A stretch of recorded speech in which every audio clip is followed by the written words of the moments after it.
দিয়েছো যে যারা এখন নতুন বিজনেস স্টার্ট করছে তাদের জন্য আমি কিছুটা হলেও হেল্প করতে পারছি। আর তোমরাও সেই ভিডিওগুলোতে অনেক ভালো রেসপন্স করছো, তো থ্যাংক ইউ সো মাচ ওদেরকে এত সাহায্য করার জন্য। এই তো সব কাজ কমপ্লিট আমার, এখন চলে এসেছি ঈশার জন্মদিনের জন্য একটু কাজ করতে। ওখানে কাকিকে একটু রসুন ছাড়িয়ে দিচ্ছিলাম, আর সন্ধেবেলা আমি একটু বাজারে যাব ডাক্তার দেখাতে আর ঈশার জন্য একটা কেক আনতে।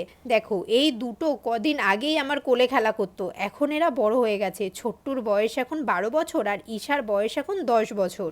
এই যে ঈশার বাবা ঈশার জন্য এই কেকটা এনেছে, কিন্তু আমিও ঈশাকে একটা কেকই গিফট করব, তাই বাজারে চলে এসেছি। আর ডাক্তারও না দেখিয়ে নিয়েছি। এর আগেও জানো তো আমার এরকম গ্যাস্ট্রিকের সমস্যা হয়েছিল, এতটাই পেট ব্যথা করছিল লাস্টে আমাকে ইঞ্জেকশন নিতে হয়েছে।